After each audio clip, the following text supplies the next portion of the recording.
Well, good day, all. Ira Epstein with your Spider ETF stock market wrap-up. And this wrap-up is for Tuesday, the 6th of December, 2022. You know, if you think back just a week ago, Friday, actually, not even a week, get a U.S. Jobs report. The market gets 260,000 jobs. The market takes off. I thought that was the kiss of death. I said it here. I said it in my written reports. I said, how could you be bullish that? It's just going to egg the Fed on. And now what we're getting is each other report, and these aren't major ones right now, but the ones coming out, they're still showing an awful lot of strength. The only thing that can do, in my opinion, is tell the Fed higher and longer. In other words, rates got to go higher. Now, do they want to jump 75 basis points again? That's up to the committee. I'd be voting yes. Let's get there sooner rather than later. If we see the lag effect, we can slip back to 50, and then we can go to a quarter, and we can go to not even raising it if the lag effect comes in. Where's that damn lag effect? That's been the problem. Doesn't seem to show up one way or the other, and this is becoming not good things. I mean, the market's wondering just where is it? And that's what we've got to look. Now, certain parts of it are seen. Let me tell you the part. Have you looked at energy? Falling out of bed. I mean, just completely in a state of collapse. I don't think the pros know what to do. I'm a pro. I don't know what does that cap actually do? I haven't figured that out. Because Russian oil's so far under it, tell me what it does. I mean, had the cap in place lower, I get it. But does that mean when the rebound happens? I'm confused. Number two, if interest rates are going to keep going up, you know, the goal is to slow the economy, what happens? I'll give you one that's a toss. Do you see Toll Brothers today? They beat on everything. Housing beat on everything. Well, obviously they're building homes, not spec, for people that want the homes, and they're coming in and they're able to do that type of business. I doubt any builders building spec homes. I could be very wrong, but at these interest rates, why would you? I mean, I've been around the real estate game 40 years. I've bought and sold a lot of it in my lifetime. And there's a place where you come in, a place where you come out. It's like, you know, in Florida. Normally, I'd be saying Florida prices should get hit, but there's so many people that want to move there from the pandemic, you're not getting the normal spiral back down. The old way you'd get a rally like this, you'd wait, you'd come in after a bad storm or something. I did it, so I know. And you pick up the pieces, and a year or two later, you're going, whoa, look at that. That looked pretty good. It's all opportunity. I don't know what to do in Florida right now. I don't have anything there. But the problem is the demand's so big for it. Is it going to not pay attention to some of those cycles in the Sun Belt? Hard to tell. Alibaba. Okay, still holding on, hasn't given up anything. Tomorrow, we're supposed to, I use the word supposed to, which will be tonight because of Chinese time and where they're at in relation to where we're at in time. We're supposed to get another set of additional rules that say how China is going to be easing up on everything. The guess by the market is they'll be through with their zero tolerance policy by April of this coming year. That seems to be the consensus by those in the know. I'm not one of them in the know. I'm just telling you what's coming through there. When I look at the action, higher lows, higher highs, still definitely in the bull camp. However, big however, you're now at the 200-day average. I said it yesterday. I think you have to take money off the table if you're long. And I know you're going to tell me. I always get it. It's going to keep going, Ira. You don't know what you're saying. You're right. I don't. But when I see the combination of a Bollinger Band and a 200-day average for the first time, I want out. Now, the market did fight at first at the 100, and that it's gone to the secondary resistance. Does that mean it can't keep going? It does not. But do the percentage odds favor it? No, percentages favor me because you only stay over a Bollinger Band 5% of the time. And if you go back on charts and you look like back here, when you first hit these 200-day averages, markets tend to get thrown back. Could it be that we've taken Alibaba so far down that you're now changing the cycle and that doesn't happen? Of course that can be. You never fight that. And that tells me also, by the way, my outside day course is done. Did I start off and say that to anybody? I'm relieved. I'm going out tonight for dinner, having some drinks. This was an ordeal for me. It's a simple course, but I wanted to teach it in a simple way. And I wanted you to understand it for what it is, the continuation patterns and the probabilities of them and where this comes in. So I kept doing chapters and kept throwing them away until I got it where I really like it. So I think you're going to like the course. Hopefully this week, the IT department will be able to get it onto the website, and we'll be able to let people start looking at it and purchasing it as well. And for those of you that opt for it free because you bought into the Cyber Week, smart move on your part, because the course is going to be $120. So the old days of $90 courses, they're gone. Okay. So that's where you're at right now with that. And as you can see, you're overbought. So I like my idea. You're overbought. You're at a Bollinger Band 200-day average. You own it. I don't want to own it anymore. I got snookered in Apple. I feel like an amateur on it. I liked the idea of selling it into the 18-day average. I did not expect that high to be taken out, and I absolutely thought it would go back down into the Bollinger Band, and I'd have been a hero today. I mean, an absolute hero.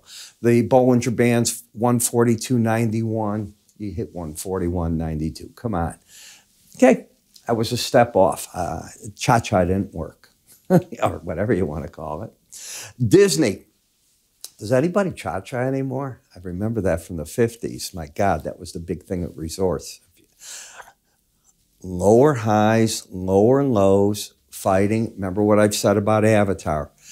I wouldn't want to be short or long the market. There are new sell signals in it tonight, just so you know. This is an absolute sell signal. Stops would be over 2 days ago's high. You're looking for the Bollinger Band, but I think you narrowed in enough that you really want to play those little bits back and forth. I don't think that I do. Maybe you can pick up $1 or $2 if that's the whole goal and the trend is down. It's possible. When the movie comes out, it needs big-time reviews, and it needs another thing. Having been in the own movie theater, so I know this, it needs legs. What do I mean by that? You don't want it to die off in 2 or 3 weeks. You want to keep people coming now throughout the whole part into the first of the year. And it's not going to do what it would do when it first comes out. You know that. But, you know, in the old days, you'd have 12 screens, and they tell you, well, you got to show it on 3 of that. And we're going to get 75, 80% of the first week's take. You get to keep your 20%, but you get your concessions. Well, those games have changed, and there's more negotiations today. But that's how it worked, okay? How do I know? Because I was involved in it. But that's where you're at right now. We'll see what that 90-12 area looks like. And look at XLF. Everything I teach you, this is where you run away from shorts. This is where you say, okay, the pros are probably stepping in right there and taking money off the table. We're getting oversold. We're challenging again the 200-day average in the Bollinger Band. If it gives ground, the 100 will be the support. But to play that it's going to give the ground, no, the right play is to come out there. And the right play on the industrial sector is to come out at the lower band. So there's a theme. This break is getting you into areas for short covering. You're there. So is that going to offer the market some support maybe or later on this week, maybe starting tomorrow? Could. I think we're at that point in the market. Look at XSD, the semiconductor, down here. Now we're seeing that the president went to Texas, a huge plant opening, another billions, I think $40 billion the Taiwan company's gotten invested in. Over the next 3 years, they'll be putting up the plant. We'll have chips made in America, thank God.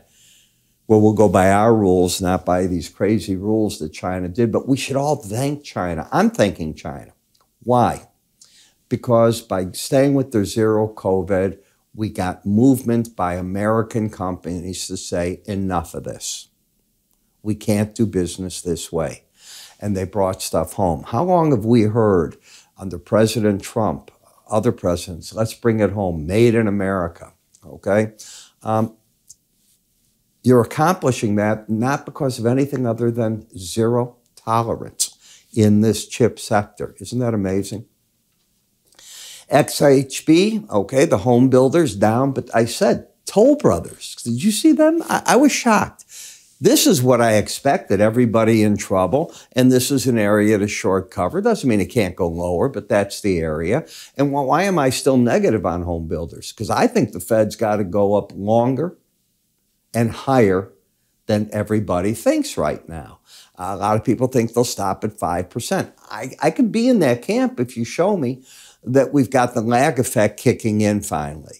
But until it kicks in, which I haven't seen, then to me, 5.25, 5.5. I'll change quickly if I see the lag effect. Have you seen it? I don't think so. Not yet. In the energy sector, boy, this has come apart. So now the Biden administration gets tested. What do I mean by that?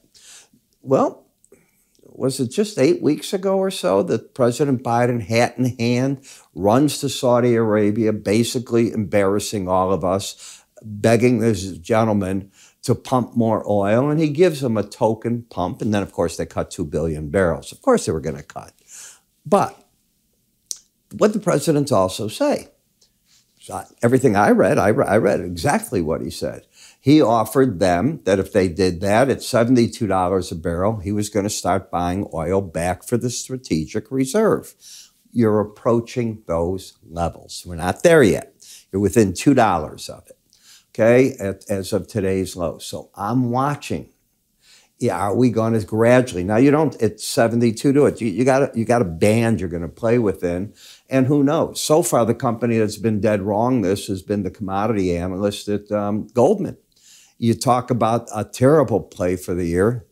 This was his, and he's normally great. I mean, I'm not going to use the name because I think he's a great analyst, but he didn't get the man's right. And he stuck to his gun, which is not good. You've got to just say, I'm wrong. Market changed on me. And that's the hardest thing. For an analyst to look back and say that, he'll say, no, I'm wrong, the timing of it. No, you're wrong. I'm there. I know I'm Mr. Swiss cheese. No, you're wrong. You got to let your ego go. All right. Come up to the top here. By the way, he hasn't been on TV in a very long time. Looking at the 200-day average, the upper Bollinger Band, pulling back to the support right now at the 18. I think the pros are going to start nibbling in the gold and the silver right now. So I think they're going to use further weakness to see if it's worth a probe. But if it gets under here, I think they'll run again. I think they'll just say, nah, still can't do it. Can't own it for the bigger move. And these moves just happen. Example. The 200-day average and the Bollinger Band. Now, it stopped here, but if you think about it, it got over it nice. Now the game's flipped. What do I mean? Flipped. Well, suddenly, the 200-day and the 18 are support, not resistance together. Uh-oh. So you get down there, I'm looking for the pros to be a buyer. Why? Because tomorrow when you reopen, you probably won't have either of these numbers in the 70s because you closed in the reasonable part of the range down. That's my guess. Copper, no, I think copper is telling you between 34, let's call it 35. It's going to find its support, I think, there. But there's no reason to be a buyer. You're not trending, and you're about to see in this market, if you're down at all tomorrow, you're going to lose the embedded reading, which opens the door up for that test. So we'll see what happens. But this close today was ugly. You closed right at the day's lows. You're going to lose the embedded reading on the opening. You'd have to open sharply higher not to. And the question is it able to recoup or stay lost? If it stays lost, then I think you're going to that 35 level. In TLT, you're in the window of resistance right up here. I want no part of this, and it's embedded. You're already here. Am I supposed to own it going into the CPI and the Fed? I probably don't want to play. Same in BND and EFA, by the way. UUP, higher high, lower low. Yeah, you know what I'm going to tell you. 200-day average and the Bollinger Band, I don't want you pressing the short side. I think it'll try to hold there. And lo and behold, you're losing the embedded reading on the close. And that to me says, unless you go down and make a new low right away, the odds favor you're going back to the 18-day average of closes. And we went up to the Bollinger Band the other day in the FXC. Now you're pulling back and you lost the embedded reading on the close. You're got a reading at 79.18 is that? I like a reading, 78.18. I knew that didn't look right to me, looking at the other screen there. That's a lost embedded reading. You have to get it back tomorrow to be, oh, a snap, and oh, it's right back. They're far and few between when you do that. So the odds favor, as far as I see, a Challenger wherever the 18-day average comes in. You put it all together, you should have some fun with it. And there's another thing I want you to have fun with. We have our 2 volumes of our technical indicators. We put them together with our friends from Futures Magazine as a PDF. You can print it out, full color examples. It explains so much, be it the chart patterns, numerous examples, how to work with the trend lines, moving averages. Gee, who uses that all the time? Stochastic oscillators, who uses that? I mean, I had a say years ago in many of these articles, and I think you'll like what you see. And I bring them back because they're good. It's that simple. They're darn good, and they're worth reading, and they're simple. You print them out, you keep them by your desk, and you refresh yourself. How do you get it? You can go to our website under free offers, or move your cursor to the top up here, give it a click, and away you go. It's that simple. Just click on the icon when you see it. I'm Ira. I'll see you all tomorrow. Take care.